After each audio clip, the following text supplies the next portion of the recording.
이번 시간에는 전통 철학 중에서 실용주의 교육, 실용주의와 교육, 제목에는 프라그마티즘의 이해, 프라그마티즘의 교육 이렇게 설명을 하고 있는데, 이 프라그마티즘이 세 번째 전통적인 철학 중에서 세 번째 철학입니다. 전통적인 철학은 대체적으로 두 가지였습니다. 오랫동안 유물론이냐 유심론이냐, 존재하는 것들이 물적 존재로서 존재하는, 우선적으로 존재하는가, 아니면 정신적인 존재로서 우선적으로 존재했는가, 그것이 유심론과 유물론, 이것이 철학의 두 가지 기둥이었습니다. 오랫동안. 그래서 물질 기원, 물질과 감각과 혹은 체험과 경험을 중시하면 그것은 리얼리즘으로 가는 거고, 유물론적으로 가는 거고, 그러나 인간의 어떤 마음과 정신적인 영혼의 고유성을 인정하게 되면 존재의 출발이 어디서부터 출발했다고 보느냐 하면, 그것은 정신적인 것에서, 영적인 것에서 출발했다고 보기 때문에 그것은 유심론, 관념론 이렇게 되는 거죠. 그래서 인간의 철학의 역사는 이 두 가지가 크게 대립을 해왔습니다. 지금까지 인류 역사에서. 유물론이냐 유심론이냐, 이런 부분이죠. 오늘날 우리가 흔히 말하는 체제, 자본주의 혹은 공산주의, 이런 두 체제가 있다고 할 때, 물론 자본주의는 물질 기반 위에서, 경제적 기반 위에서 성립된 개념이지만, 그러나 가치론적으로 보자면 이 자본주의 세계의 기본적인 가치론은 사실은 유물론적이 아니라 유심론적인 어떤 관념론적인 기반의 성격이 강하다, 이렇게 말할 수 있습니다. 자유민주주의다, 이렇게 얘기하는 어떤 거죠. 그러나 공산주의 또 혹은 다른 말로 사회주의라고 말할 때, 그 철학은 오늘날 공산주의, 사회주의 국가가 별로 없지만 그러나 그 이념은 여전히 살아있잖아요. 어떻게 하면 물적인 어떤 토대 위에 존재하는 사회를 세우고 그 물적인 토대를 사람들에게 유익하게 만들어 나갈 거냐, 이런 부분이잖아요. 그래서 철학적으로 보자면 공산주의, 사회주의의 기본적인 철학은 유물론입니다. 물적 존재라는 거예요, 인간이. 그럼 인간을 어떻게 행복하게 만들었냐? 물적으로 평등하게 만들어 나가는 것이 중요하다, 이렇게 말하는 거죠. 그래 참 역설적이지만, 그런데 역설적이면 어떻습니까? 유물론보다는 어떤 관념론을 중요하게 생각했던 자유민주주의 국가에서는 물질이 더 풍부하게 되었고, 그렇죠? 오히려 그 인간의 어떤 사회의 물적 토대를 중요하게 생각했던 그 공산주의는 사실은 실패한 것처럼 나타났고, 사회주의 경제는 오히려 자본주의 혹은 자유민주주의 경제에 비해서 훨씬 더 물적인 어떤 생산성이 떨어지게 되었다는 거죠. 그것은 어떤 역사의 역설이다, 이렇게 말할 수 있죠. 물적인 토대를 중요하게 생각하고 인간은 물적 존재다, 인간의 어떤 물적 토대가 인간의 사고방식을 결정한다, 이런 정도로 모든 사회와 역사의 기초를 유물론에서는 물적인 토대 위에 두었잖아요. 그런데 오히려 그 사회가 생산성이 더 약화되고 물적 어떤 풍부함이 더 약화되었다는 것은 인간 역사의 모순이라고 할 만한 그러한 어떤 부분이라고 생각됩니다. 이 두 가지가 전통적인 철학이었어요. 왜 앞에 나왔던 이야기를 다시 한번 두 가지를 얘기하느냐? 제3의 철학이 등장했기 때문에 그 두 가지가 아닌 제3의 철학으로 등장했던 것이 바로 프라그마티즘이라고 하는 철학입니다. 다른 말로 다른 교재는 아마 프라그마티즘이라고 되어 있는 것도 있고 실용주의라 이렇게 되어 있는 어떤 교재도 있을 겁니다. 실용주의, 프라그마티즘 같은 말이죠. 그래서 이 프라그마티즘, 실용주의는 전통적인 두 가지 철학을 어느 한쪽으로 치우쳐서 이것이 옳다, 극단적으로 어떤 것을 선택하는 것이 아니고, 두 가지 중에서 더 장점이 있으면 이것을 받아들이고, 혹은 이쪽에 장점이 있으면 이것을 받아들이는, 어느 한쪽을 고집하지 않는 철학이 바로 세 번째로 등장한 제3의 철학이라고 말할 수 있는 프라그마티즘이라고 하는 철학입니다. 그러니까 실용주의라고 하는 이유를 알겠죠. 어느 한쪽을 고집하지 않습니다. 나는 경상도 사람이니까 나는 경상도 이외에는 나는 살지 않아. 그래서 고집이잖아요. 자기가 한 가지만 생각해가지고. 나는 강원도니까 강원도에서만 살아야 돼. 나는 서울이니까 서울만. 한 가지만 고집하면 어때요? 한쪽이 치우친 거죠. 한쪽이 치우치면 고집은 있고 사람의 뚝심은 있어 보이는데 어떻습니까? 답답하죠. 좀 실용적이지 못하잖아요. 경상도에 태어난 사람이라도 어떻습니까? 여기보다는 나는 경기도가 나에게는 맞는 것 같다. 옮길 수 있는 거예요. 뭐 경상도 토박이, 뭐 흔히 경상도 사람들 보리, 뭐 문둥이, 그것을 고집하는 것이 결코 실용적인 것은 아닌 거예요. 물론 뭐 자기 가치가 고집해서 살아가면 고집해서 살아갈 수 있지만, 그러나 제3의 철학 프라그마티즘에서는 고집하지 않습니다. 고집하는 것은 실용적이지 않다, 이렇게 보는 거예요. 여러분들 고집 한번 부려보세요. 고집을 부려서 유익이 생길 가능성은 별로 없습니다. 물론 진정한 가치가 있다, 그에 대해서 목숨을 걸 정도로 한번 하는 것은 멋있는 선택일 수는 있지만, 그러나 대부분 고집은 잘못하면 고집이 고집을 낳고 옹고집이 되어서 오히려 유익함을 잃어버릴 가능성이 많다라고 보는 철학이 바로 프라그마티즘, 실용주의라는 거예요. 그래서 여기서 우리가 먼저 실용주의 혹은 실용주의 철학이라고 할 때 실용이라고 하는 말을 우리는 잘 이해를 해야 됩니다. 왜냐하면 요즘에 대부분 사람들은 실용이라고 하면 무엇을 생각하느냐 하면 그게 돈이 되냐 돈이 되지 않냐, 이렇게 그것을 실용의 기준으로 삼습니다. 돈이 되면 실용, 돈이 되지 않으면 실용적이지 않다. 그러니까 돈으로서 실용을 기준으로 실용이다 아니다 이렇게 말하는데 그것은 아니라는 거예요. 실용주의에서 말하는 프라그마티즘에서 말하는 프라그마티즘이라고 하는 이 실용은 돈의 문제가 아니라 어느 한쪽으로 치우쳐서 다른 쪽에 어떤 장점을 발견하지 못하면 실용적이지 않다는 거예요. 그래서 여기서 실용은 어느 한쪽으로 치우치지 않고 어느 쪽이든지 유익성이 있으면 그것을 추구하는 것, 이것이 바로 실용, 진정한 실용이다, 이렇게 보는 겁니다. 돈이 아무리 좋아도 돈에 미쳐버리면 그것은 그 사람을 오히려 망치게 될 수 있잖아요. 돈의 노예 이런 말이 있잖아요. 돈을 아무리 벌어도 그런 경우에는 실용이라고 말할 수 없습니다. 오히려 돈이 그를 삼켜버렸다. 그런데 어떤 사람은 돈은 인간을 타락시킨다, 돈에 대해서 완전히 외면해요. 그럼 그것도 실용적이지 않죠. 그러니까 유익을 얻을 정도로 치사 선택하는 거예요. 치는 선택하는, 얻는 거죠. 사는 버리는 거죠. 버릴 것은 버리고 택할 것은 택한다.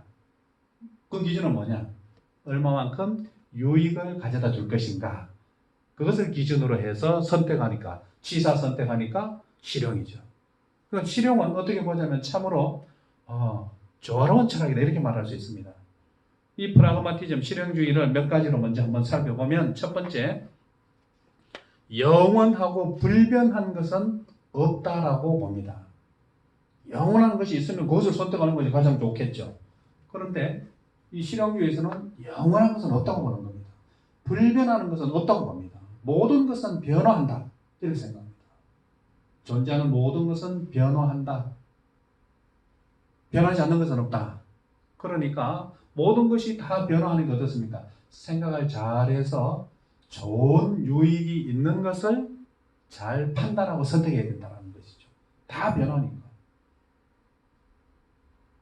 전통적으로 두 가지 철학만 있을 때는 어떻습니까? 정신만이 최고다, 정신적인 것만 추구하면 된다, 이렇게 생각했잖아요. 그러나 프라그마티즘에 있어서는 그런 것은 없다, 이렇게 보는 거죠. 다 변한다. 사람 마음도 변한다. 여러분도 다 변합니다. 군대 가기 전에 마음 제대할 때는 어떻습니까? 내가 제대해서 잘해서 이것도 하고 저것도 하고 잘해야 되겠다, 이런 생각을 마음을 먹고 나오지만, 그러나 한 3일 정도 지나면 다시 옛날로 다 돌아가가 있죠. 사람 마음이 이렇게 변한다는 거예요. 막 어떤 사랑하는 남자친구, 여자친구를 만났을 때는 그 마음이 영원할 것 같죠. 죽을 때까지 사랑할 것 같죠. 그러나 좀 지나고 남자친구가 군대 가고 난 다음에 눈에서 멀어지면서 또 변할 수 있는 거죠. 남자도 마찬가지겠죠. 변한다라는 거예요. 변하는데 혼자서 이 변하는 것을 모르고 그냥 절대 변하지 않아, 이렇게 생각하고 있으면 그 세계의 이해를 잘못하고 있는 것이죠. 다 변하는데 중요한 것은 어떻게 변하느냐, 이게 중요하다고. 변화를 인정해야 됩니다. 변할 수 있다. 그것이 실용이잖아요. 변할 수 있습니다. 그러나 어떻게 변하느냐, 어떻게 변하도록 할 거냐, 이러한 것들을 중요하게 생각해야 되겠죠. 두 번째, 상대적 가치라는 말이 있습니다. 상대적인 가치. 반대는 절대적인 가치죠. 어떤 때는 가치가 있고 어떤 때는 가치가 없게 되는 거예요. 그러니까 가치도 영원히 불변하는 가치는 없다고 보는 거예요. 때에 따라서는 가치가 발생하기도 하고 때에 따라서는 가치가 발생하지 않기도 한다. 이렇게 보는 것이죠. 이것이 상대적인 가치입니다. 금덩어리가 금이 우대받는 사회에서는 그 금이 매우 중요한 가치가 있는 것으로 여겨지지만 아무도 살지 않는 어떤 무인도의 홀로 로빈슨 크루소처럼 살아남은 어떤 사람에게 금덩어리가 있었는데 그게 무슨 소용이 있겠어요? 아무도 그 금덩어리를 다른 걸로 바꿔주지 않습니다. 오히려 로빈슨 크루소에게는 당장 그날 저녁에 양식으로 삼을 물고기 한 마리가 금덩어리보다 훨씬 더 가치가 있는 거죠. 무엇에 따라서 가치가 달라집니까? 그 사람이 처해져 있는 상황에 따라서 가치가 달라진다. 이것이 바로 상대적 가치입니다. 그러니까 모든 학문과 모든 직업과 또한 인간의 어떤 가치가 상황에 따라 달라질 수 있다. 인간의 아름다움도 달라질 수 있다. 그것이 상대적인 가치입니다. 어떻습니까? 옛날에 최고의 아름다운 미인은 어떤 미인이었습니까? 할아버지 할머니들은 얼굴이 달덩이 같다. 정말 복스럽다. 그것이 여성의 아름다운 미를 표현하는 방법이었어요. 그러나 요즘에 어떤 아이들에게 얼굴이 달덩이 같다, 보름달 같다 이렇게 얘기하면 좋아하지 않잖아요. 오히려 무슨 초생달 같다 이렇게 말하면 좋아할지도 모르겠죠. 그래 달라진다. 가치가 달라진다. 미도 달라지고 선한 것도 달라질 수 있다. 이런 거죠. 그러니까 이러한 여러 가지가 바뀔 수 있고 변화할 수 있고 상황에 따라서 가치가 달라질 수 있으니까 그 상황에서 무엇이 더 가치가 있게 될 것인가를 잘 생각해야 되고 또 고집하지 않고 유연성을 발휘해야 됩니다. 한 가지만 고집하다가 그것이 상황이 바뀌게 되면 의미 없는 것을 붙잡고 있는 그와 같은 상태가 되잖아요. 우리나라가 세계가 근대화되어서 산업화로 막 달려갈 때 아시아의 중국과 일본과 우리나라는 어떻습니까? 서양 세계로부터 문을 닫아야 된다고 생각했잖아요. 서양에는 막 선박을 끌고 와가지고 무역을 하지 않은데 그들과 거래를 하면 안 된다고 생각해요. 망한다고 생각했죠. 그래서 쇠국이죠. 일본도 쇠국하고 중국도 쇠국이고 문을 닫았죠. 문헌을 개방하지 않으려고 했죠. 그것이 한 가지만 고집하는 거죠. 그러나 보고 저쪽에 서구 사회에서 발달한 부분이 있구나. 그것을 받아들이고 또 받아들이면서 고유한 가치는 또 고유한 가치대로 유지를 하고 이렇게 적절하게 조화 있게 유연성 있게 어떤 상황에 대처했다라고 하면 이와 같이 한 가지만을 고집해서 문을 꼭꼭 끌어 담그고 있다가 강제적으로 이렇게 문화가 개방되는 이와 같은 급격한 어떤 개방은 그와 같은 상황은 벌어지지 않았겠죠. 그러니까 어떤 상황에 대해서 무엇이 더 가치 있을 것인가 잘 유연하게 대처하는 것이 필요하다 이렇게 볼 수 있는 거죠. 그래서 인간은 어떤 사회적이며 생물학적인 존재이기 때문에 인간이 존재하는 어떤 사회와 그죠? 사회 속에서 인간은 어떤 존재인가 생물학적으로 어떤 존재인가에 대해서 깊이 생각해야 되는 거죠. 그것을 네 번째 보면 상황에 대한 숙고라고 했습니다. 인간은 사회적 동물인데 나는 이 사회에서 어떤 존재로 이 사회 속에서 살아가고 있는가라고 하는 부분을 깊이 생각해야 된다는 거예요. 사회는 어떤 거냐? 사회는 집단과 집단 간의 어떤 연합체입니다. 단일한 사회가 아니죠. 계층이 있고 또 여러 어떤 영역에 따라서 다양한 단체, 다양한 작은 사회들로 구성되는 거죠. 그러니까 사회에 대해서 깊이 생각해야 됩니다. 여러분들은 그냥 막연하게 주어진 사회 속에서 살아가는 존재가 아니라 자기의 존재 위치를 파악해야 됩니다. 여러분들은 큰 재벌이나 큰 기득권을 가지고 있는 그와 같은 가정이나 그와 같은 계층이 아니잖아요. 그런데 자기의 존재적인 상황을 파악하지 못하고 그냥 언론에 나오는 뉴스에 나오는 것만 보고 마치 자기도 큰 무슨 기득권을 가지고 있는 사람처럼 행동하고 선택한다고 하면 자기가 주어진 상황과는 전혀 관계없이 살아가는 거예요. 그러니까 사회적으로 자기는 어떤 상황인가 거기에 맞게끔 행동하고 선택하는 판단들이 필요하게 되는 것이죠. 이와 같은 것들이 이제 프라그마티즘의 기본적인 어떤 성격입니다. 예를 들어서 몇 가지로 좀 더 프라그마티즘을 이해하기 위해서 몇 가지 영화와 혹은 고사성어를 중심으로 해서 설명을 한번 해보도록 하겠습니다. 영화 포스터인데요. 결혼은 무슨 짓이다라고 되어 있습니까? 결혼은 미친 짓이다 라고 하는 영화입니다. 나온 지가 오래된 영화입니다. 이 영화 처음 나왔을 때 그때는 요즘보다는 그래도 결혼해야 된다 이런 생각을 많이 할 때입니다. 지금부터 한 10년 훨씬 지난 영화죠. 이 영화가 처음 나왔을 때는 결혼은 미친 짓이다라고 하는 말이 매우 조금 그래도 너무 과격한 그런 표현이다 이런 생각이 들 때입니다. 오늘날은 결혼하지 않는 사람이 많잖아요. 결혼하는 사람을 미친 짓이다 이렇게 말하는 사람이 생겼을지도 몰라요. 그런데 이 영화에서 밑에 보면 여러분들은 작은 글씨로 그게 보일지 모르겠는데 보이겠죠. 결혼은 미친 짓이다 라고 되어 있고 물음표가 2개 나와 있습니다. 보면 애인 물음표 아내 물음표 이렇게 되어 있습니다. 결혼하면 아내가 되는 거죠. 결혼하지 않으면 애인의 상태가 되는 거죠. 그래서 결혼을 하게 되느냐 하지 않느냐라고 할 때 애인으로 할 거냐 아내로 할 거냐 거기 보면 어떤 걸로 할까 이렇게 되어 있잖아요. 이 2가지 중에서 무엇으로 할 거냐 무엇을 선택할 거냐 이 2가지 선택의 기로에 있다라고 볼 때 어떤 상황에서 어떤 선택을 할 거냐라고 하는 것을 이 영화에 담고 있습니다. 이 영화에 보면 영화에 2명이 등장하죠. 남녀가 등장합니다. 이 2명이 서로 사이좋게 지냅니다. 결혼을 할 건가 말 건가라고 하는 때가 되었어요. 남녀가 오래 만나서 있다가 보면 어쨌든 결혼을 해야 되느냐 말아야 되느냐 그런 나이까지 될 수가 있겠죠. 또 주변에서 보면 명절이나 이럴 때 만나면 결혼을 언제 하냐 이런 걸 물을 수도 있잖아요. 결혼 오늘날에는 결혼 언제 할래 뭐 이런 거 묻는 것 자체가 이미 어른으로서 물어서는 안 될 꼰대다 이렇게 인식되고 있기 때문에 묻지도 못해요. 어른들도. 그러나 어쨌든 과거에는 어른들이 명절에 모이면 결혼 언제 하냐 이렇게 물어보죠. 그래서 뭐 명절이 괴롭다 이런 일이 있었는데 그런데 결혼을 할 거냐 말 거냐라고 하는 이와 같은 내용에서 이제 2 사람이 만나서 결혼을 하지 않습니다. 남자가 결혼하지 않으려고 해요. 남자의 생각에는 결혼하면 한 사람의 엉덩이 된다 이런 거. 그냥 애인처럼 계속해서 지냈으면 좋겠다 이런 거죠.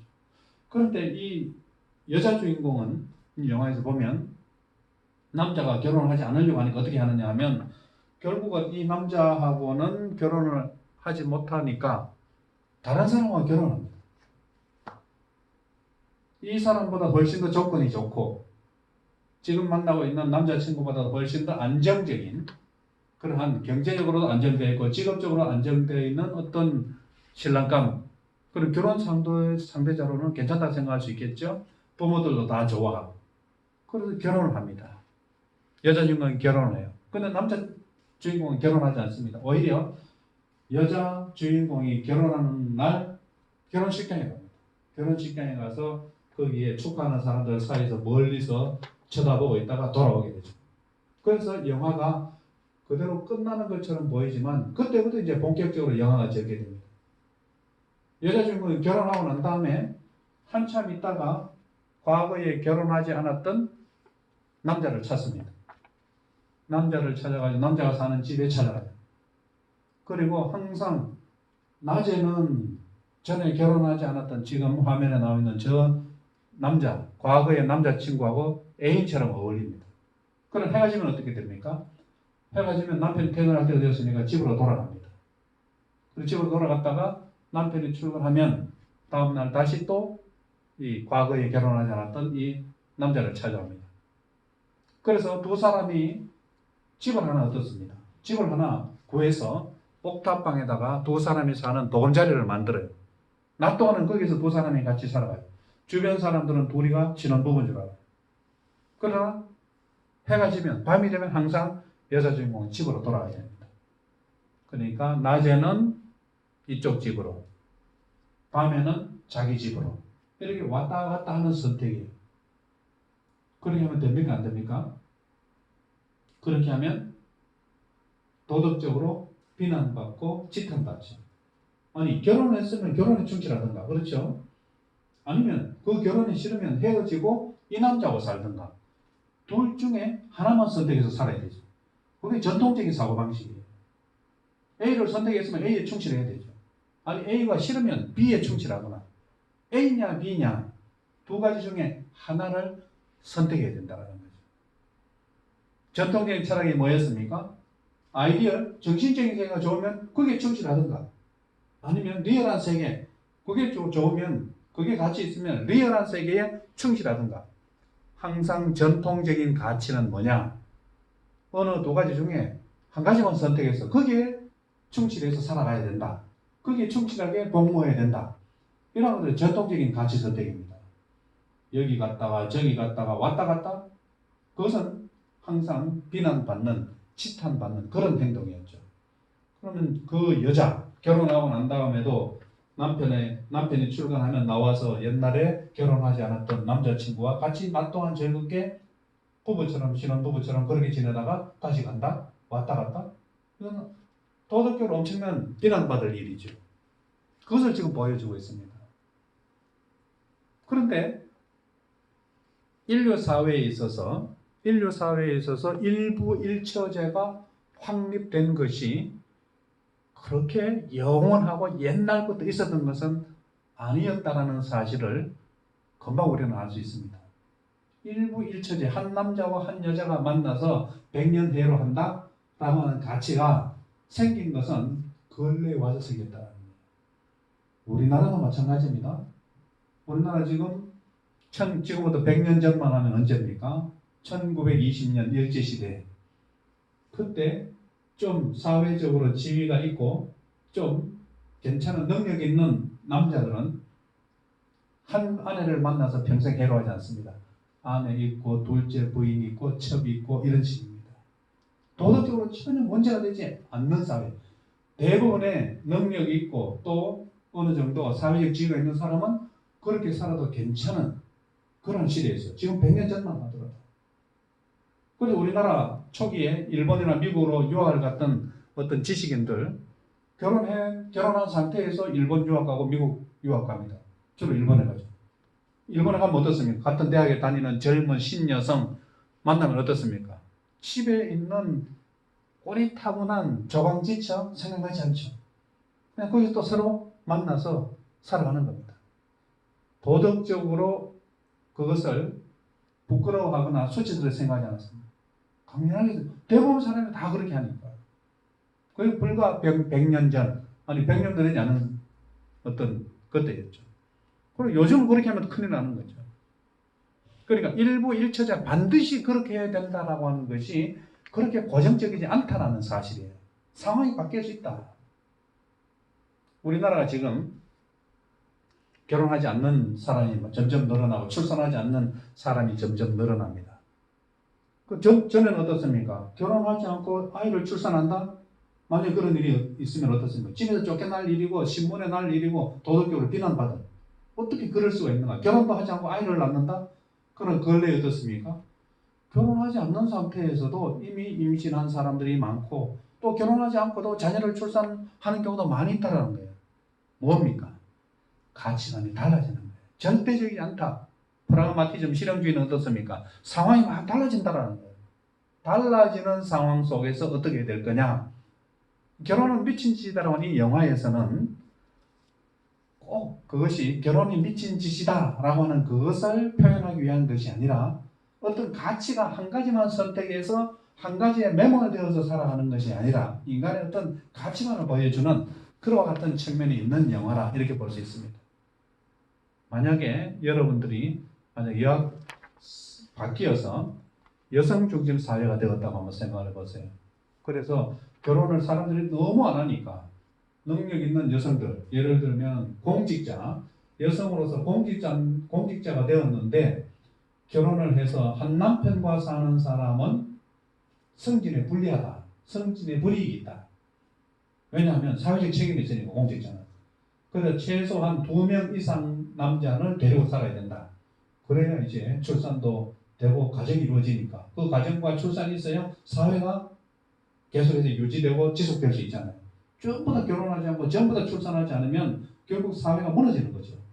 그래서 특별히 공직자를 중심으로 해서 공직자 중에서 여성들이라고 하면 공직생활을 계속하려고 하면 2명의 남편을 두어야 된다. 그런 법이 없으리라고 생각할 수 있겠어요? 계속해서 사회가 유지되지 않으면 그런 법이 생길 수도 있어요. 모계 사회는 또 그런 사회였죠. 인류 역사에 있어서. 그런 사회가 된다면 여기 있는 여자 주인공처럼 2명의 남자를 두고 잘 왔다 갔다 하면서 이 사람에게도 유익, 저 사람에게도 유익을 해서 사회까지 기여할 수 있는 이런 선택을 할 수도 있다라고 하는 것이 상대적 가치를 이야기하는 프라그마티즘입니다. 말장난이 아니에요. 이것은 사실은. 상황이 달라지면 다 그렇게 할 수 있을 겁니다. 조선시대의 훌륭한 인격을 가지고 있는 유학자들도 부인 따로 있고 첩 따로 있습니다. 그 당시의 가치는 뭐냐?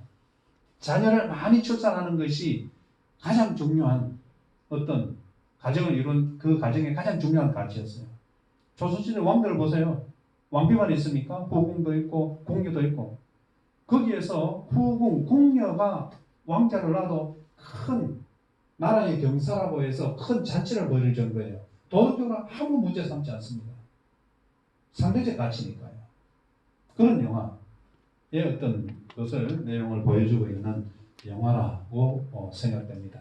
그 다음에는 보면 고사성어 하나를 보도록 하겠습니다. 여러분들 고사성어 동가식 서가숙이라고 하는 고사성어를 여러분들이 들어본 사람도 있고 들어보지 않은 사람도 있을 텐데 동가식 서가숙 할 때 숙식이 나오죠. 숙식. 숙은 잠자는 거고 식은 먹는 거잖아요. 여러분 숙식을 어디에서 어떻게 해결합니까? 여러분 숙식을 지금 부모님에게 의존해서 있는 사람은 집에서 자고 집에서 먹는다. 숙식을 부모님께 의존하고 있는 거죠. 또 학교에 왔습니다. 오늘은 식은 어디에서 해결할까? 학생 식당에서 해결한다. 어쨌든 인간에게 있어서 중요한 게 숙식 해결입니다. 자는 것, 안정적인 잠자리와 안정적인 먹거리, 숙식이요. 어디에서 숙식을 해결할 것인가? 라고 하는 문제에서 상황에서 나온 고사성어가 동가식 서가숙입니다. 그런데 동가, 밑에 보면 화면에 보면 동가가 되어 있죠. 한자로 동가 되어 있습니다. 그 다음에 오른쪽으로 가면 서가 이렇게 되어 있습니다. 동가 밑에 식 되어 있죠. 그래서 동가식입니다. 서가 밑에 숙 이렇게 되어 있습니다. 그래서 숙입니다. 그래서 서가숙이죠. 그래서 동쪽 집에서 식, 밥을 해결하고 서쪽 집에서 숙, 잠을 해결한다. 라고 하는 묘한 고사성어가 만들어지게 되었습니다. 왜 동쪽 집에 가서 밥을 먹을까? 왜 서쪽 집에 가서 밥을 먹을까? 한 집에서 계속 먹으면 될 텐데. 왜 그럴까? 왜 동쪽 집에 가서 밥을 먹겠습니까? 동쪽 집에는 당연히 맛있는 게 많으니까 맛있는 게 많은 동쪽 집에 가서 밥을 먹는 게 당연하죠. 그러면 서쪽 집에 가서 왜 잠을 잡니까? 서쪽 집에 가서 잠자는 게 좋으니까. 동쪽 집에는 먹는 것은 널렸는데 잠자리는 불편하거든요. 꼭 동쪽 집에서 밥을 먹었다고 해서 동쪽 집에서 잠을 자야 할 이유는 없는 거죠. 그래서 밥 먹을 때는 어떤 집? 동쪽에 있는 집. 집이 2개 있으니까 참 좋겠네요. 잠잘 때는 서쪽에 있는 집. 이렇게 왔다 갔다 한다는 거예요. 한 가지만 고집해서 동쪽 집에서 밥 먹었으니까 동쪽 집에서 잠자고 동쪽 집에서 살고 동쪽 집에서 뼈가 묻힐 때까지가 아니고 밥 먹을 때는 동쪽 집으로 갔다가 해가 져서 잠잘 때에는 서쪽 집으로 가서 잠자고 이와 같은 상황에서 나온 말이 동가식 서가숙이라고 하는 고사성어입니다. 왜 이 고사성어가 생겼느냐? 좀 전에 영화와 비슷한 상황입니다. 옛날에 고대 사회입니다. 여성이 결혼할 배우자를 선택할 수 있는 그와 같은 여성 우선권, 결혼에 있어서 여성 우선권이 있는 사회입니다. 그런데 부모님이 결혼할 정년기에 있는 딸에게 물었습니다. 너는 어떤 집에 있는 총각에게 결혼을 할래? 어떤 집에 있는 총각과 결혼할래? 마침 그 결혼할 정년기에 있는 여성 동쪽에도 총각이 한 사람이 있었고 서쪽의 집에도 총각이 한 사람이 있었어요. 어느 쪽에 있는 총각과 너는 결혼할래? 너에게 선택권이 있다. 여성 우선 선택권이 있으니까 오늘날도 충분히 있을 수 있는 일이죠. 어떤 집에 있는 사람하고 결혼할 거냐 너 결혼할 때가 되었는데 이렇게 부모가 물었죠. 그때 그 처녀가 했던 말이 뭐냐 하면 밥 먹을 때는 동쪽 집에 있는 총각과 살고 잠을 잘 때는 서쪽 집에 있는 총각과 살겠다. 어느 한 사람의 남편감만 선택하지 않고 동쪽 집에 있는 남편감도 신랑도 남편감으로 서쪽 집에 있는 신랑도 남편감으로 선택해서 그래서 두 명의 동쪽 서쪽을 왔다 갔다 하면서 두 명의 남자를 데리고 살겠다 라고 하는 대답을 했다라는 거예요. 그래서 동가식 서가숙이라는 말이 그때부터 생겼다라는 거죠. 고사성의 배경입니다. 역시 마찬가지죠. 어느 한쪽만 고집해서 살아가는 것이 아니라 보고 상황에 따라서 밥 먹을 때 어디가 더 유리할 거냐, 잠잘 때 어디가 더 좋을 거냐, 상황을 봐서 거기에 따라서 가치를 선택해서 한 가지만 선택해서 거기서 평생 고집하면서 살아가지 않는 이와 같은 가치관을 보여준다라고 해서 동가식 서가숙이래 마치 실용주의 철학과 비슷한 사례로서 설명을 할 수 있기 때문에 결혼은 미친 짓이다와 동가식 서가숙이라고 하는 어떤 고사성어를 살펴보았습니다. 여기에서 프라그마티즘의 기본적인 특징을 살펴보고 그 다음에 이 프라그마티즘 실용주의라고 하는 것이 어떠한 철학이다, 어떤 가치를 가지고 있는 것이다 라고 하는 것을 대략적으로 기본적으로 이해를 했을 거라고 생각을 합니다. 이것을 기반으로 해서 그러면 실용주의의 교육은, 실용주의에서 주장하는 교육은 어떤 것을 지향해 나가느냐, 이런 부분은 다음 시간에 다시 계속해서 설명을 하고 그 다음 주제로 넘어가도록 이렇게 하겠습니다. 오늘은 여기까지 강의하도록 하겠습니다. 수고하셨습니다.